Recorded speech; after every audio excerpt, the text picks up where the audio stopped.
Dunia dikejutkan saat rudal-rudal Iran menghujani pangkalan militer Amerika Serikat di Irak, Januari tahun 2020.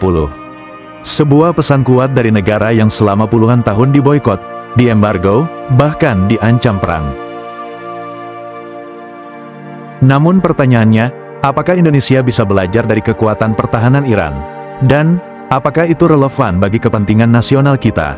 Iran tak lahir sebagai kekuatan militer. Tapi setelah revolusi 1979 dan perang brutal dengan Irak, mereka dipaksa bertahan hidup. Embargo, larangan ekspor senjata, isolasi ekonomi, namun dari tekanan itu, lahir sistem pertahanan mandiri.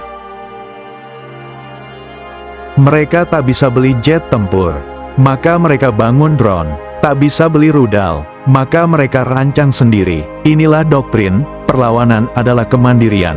Iran bukan negara besar secara geografis, tapi sangat diperhitungkan dalam dunia militer. Tanpa akses ke teknologi barat, Iran membangun sistem rudal balistik, drone tempur, hingga kota rudal bawah tanah. Mereka bertahan di tengah embargo dan tekanan global.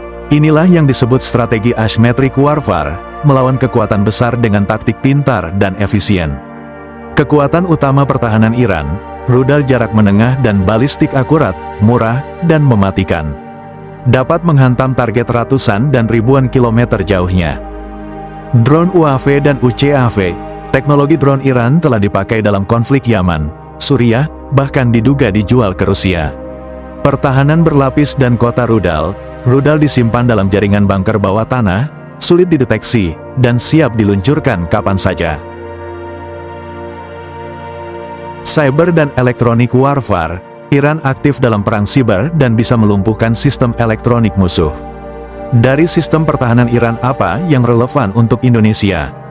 Indonesia bukan Iran, tapi kita menghadapi tantangan unik. Wilayah laut sangat luas, ancaman pelanggaran ZEE di Natuna, separatisme bersenjata di Papua, ketergantungan impor alutsista. Apa yang bisa kita pelajari? Kemandirian alutsista Iran membangun semuanya sendiri. Indonesia perlu menumbuhkan industri lokal seperti PT Pindad, PT PAL, dan Lapan. Drone dan rudal, kita bisa mempercepat pengembangan drone. Buatan dalam negeri, bukan sekadar beli dari luar. Strategi asimetris Indonesia tidak butuh armada besar, tapi butuh sistem pertahanan cepat, pintar, dan terintegrasi. C4ISR, drone Swarm, pertahanan rudal jarak menengah. Namun ada hal penting yang tidak bisa ditiru dari Iran. Pendekatan ideologis berbasis agama, militerisasi berlebihan hingga mengorbankan ekonomi rakyat. Pendekatan konfrontatif dalam diplomasi. Indonesia adalah negara demokrasi dengan prinsip bebas aktif. Kita harus memperkuat militer tanpa menjadi negara militeristik. Jadi, bagaimana sebaiknya Indonesia melangkah? Dorong R&D militer nasional. Alih teknologi lewat kerjasama internasional. Kembangkan sistem pertahanan cerdas dan murah. Gunakan model Iran dalam mengatasi embargo teknologi. Iran membuktikan bahwa kemandirian militer adalah mungkin, bahkan di tengah tekanan dunia. Indonesia tidak harus menjadi Iran, tapi dari mereka, kita bisa belajar bahwa kekuatan bangsa tidak selalu diukur dari siapa yang paling kaya, tapi siapa yang paling siap. Tulis pendapat kamu di kolom komentar, haruskah Indonesia belajar dari pertahanan Iran? Jangan lupa like, subscribe, dan nyalakan notifikasi untuk terus ikuti update teknologi militer Indonesia terbaru.